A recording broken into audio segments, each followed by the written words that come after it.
নমস্কার বন্ধুরা, সোনালি রান্নাঘরে আপনাদের স্বাগতম জানাই। আজ খুব কম সময়ে কম উপকরণে সহজভাবে বানিয়ে দেখাবো সম্পূর্ণ নিরামিষ আলু পনিরের ডালনা। খেতে কিন্তু জাস্ট অসাধারণ হবে, আর আমি আশা করছি আপনাদেরও খুব ভালো লাগবে। আমার চ্যানেল এখনও না পর্যন্ত সাবস্ক্রাইব করা থাকলে চ্যানেলটি সাবস্ক্রাইব করবার অনুরোধ রইল।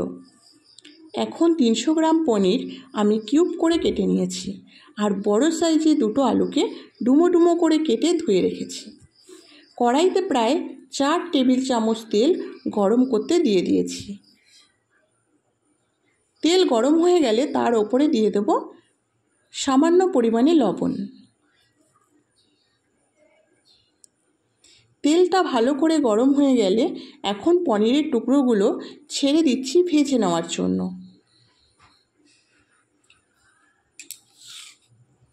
লবণ দিয়ে পনিরটা ভেজে নিলে পনিরটা খেতে কিন্তু বেশ ভালো লাগে, ফিকে লাগে না। হালকা হাতে পনিরগুলোকে উল্টে পাল্টে ভালো করে ভেজে নিতে হবে।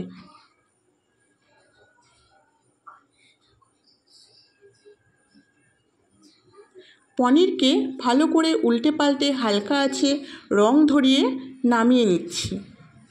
এভাবে ভেজে নিয়ে ডালনা বানালে পনিরটা খেতে খুব ভালো লাগে। সমস্ত পনিরগুলো ভেজে নিয়ে নামিয়ে নিলাম।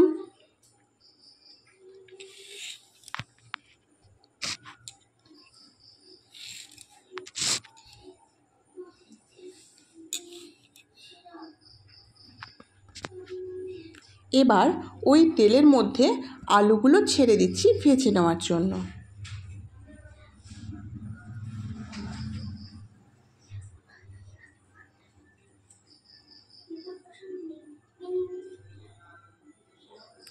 সমস্ত আলুগুলো দেওয়ার পর আমি পরিমাণ মতো লবণ যোগ করে দিচ্ছি। লবণ দিয়ে ভালো করে নাড়াচাড়া করে মিশিয়ে দেব। আলু ভাজা করার সময় এভাবে লবণ মিশিয়ে দিলে লবণটা আলুর ভেতর পর্যন্ত ঢুকে যেতে পারে। তবে আমি ঢাকা দিয়ে লো ফ্লেমে আলুটাকে ভেজে নেব। আলু হালকা আছে ভাজা হতে দিয়ে এখন আমি গ্রাইন্ডিং জারে নিয়ে নিচ্ছি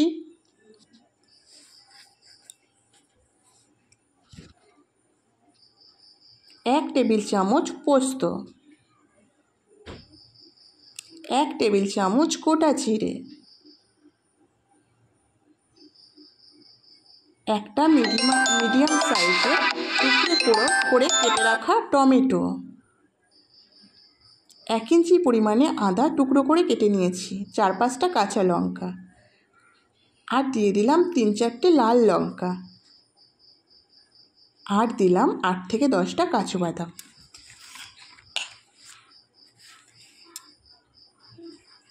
এর থেকে বেশি দেওয়ার প্রয়োজন নেই, তবে কাজু বাদামের পরিবর্তে আপনারা 1 থেকে 1.5 টেবিল চামচ চারমগজ ব্যবহার করতে পারেন। এবার এই মশলাগুলোকে খুব মিহি করে বেটে নিচ্ছি। তারপর আলুগুলোকে নেড়ে চেড়ে লাল করে ভেজে তুলে নিলাম। গরম তেলের ওপর ফোড়নে দিয়ে দিলাম গোটা জিরে, তেজপাতা, 4 থেকে 5টা গোলমরিচ, দারচিনি এবং 2টো এলাচ। মশলাটা যখন ভালো করে ভাজা হয়ে যাবে তখন মশলা থেকে একটা সুন্দর মিষ্টি গন্ধ বেরিয়ে আসবে, সেটা তেলের সাথে মিশে যাবে। ওই তেলের ওপর দিয়ে দিলাম বেটে রাখা মশলাগুলো। মশলাটাকে ভালো করে নাড়াচাড়া করে মিশিয়ে দেব।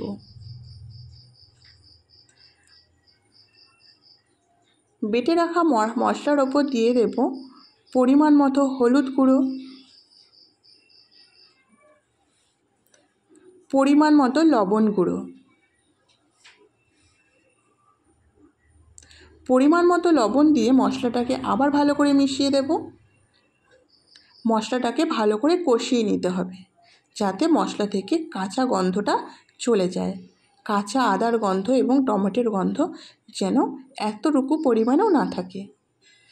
তারপর মশলাটা কষাতে কষাতে যখন মশলাটা থেকে তেল রিলিজ হয়ে যাবে তখন তার সাথে মিশিয়ে দেব 1/2 চামচ চিনি।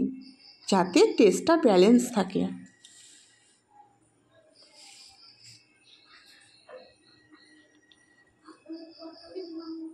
এবার ভেজে রাখা আলুগুলো মশলার মধ্যে দিয়ে ভালো করে নেড়ে চেড়ে নেব 2 থেকে 3 মিনিট। তার উপর দিয়ে দেবো ভেজে রাখা পনির। এবার ভেজে রাখা পনির, আলু, মশলা 1 থেকে 2 মিনিট নাড়াচাড়া করতে থাকবো। যখন দেখব সম্পূর্ণ জলটা শুকিয়ে গেছে, তখন তার সাথে মিশিয়ে দেব উষ্ণ গরম জল 1.5 কাপ পরিমাণে।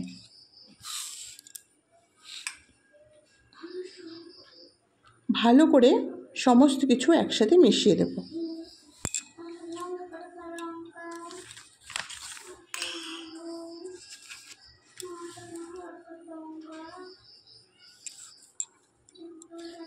হাই ফ্লেমে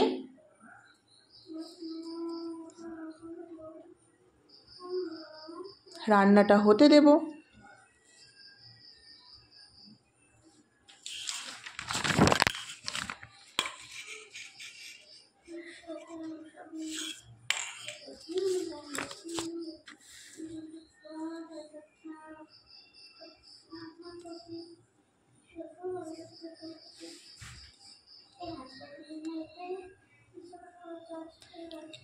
আবার ঢাকনা চাপা দিয়ে দেব, দিয়ে আবার হতে দেব।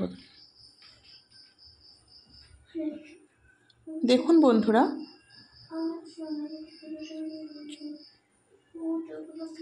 রান্নাটা প্রায় হয়ে এসছে। ঠিক এই সময় মিশিয়ে দেব গুঁড়ো গরম মশলা 1/2 টেবিল স্পুন,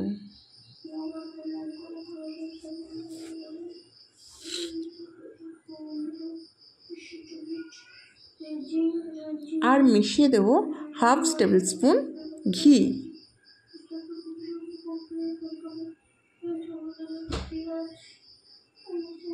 নিরামিষ রান্নায় ঘি গরম মশলার দারুণ লাগে। আবার ঢাকা চাপা দিয়ে 1 থেকে 2 মিনিট রান্নাটা হতে দেব।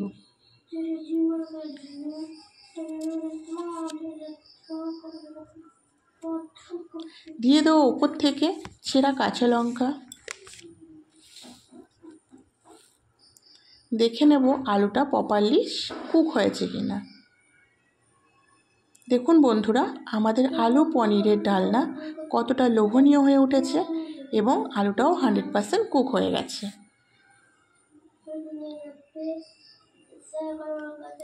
রেখে দেবো 1 মিনিট কিংবা 4 থেকে 5 মিনিট স্ট্যান্ডিং টাইমে। এবার আমার আলু পনিরের ডালনা কিন্তু একদম রেডি সার্ভ করবার জন্য। দেখুন কতটা লোভনীয় দেখতে হয়েছে, আর খেতেও কিন্তু দুর্দান্ত হয়। আশা করছি আমার এই আজকের রেসিপি ভালো লেগে গেছে। ভালো লাগলে লাইক, কমেন্ট ও শেয়ার করার অনুরোধ রইল। আজকের মতো এ পর্যন্তই। আবার হাজির হব অন্য কোনো রেসিপি নিয়ে। সবাই ভালো থাকবেন। Thanks for watching my video.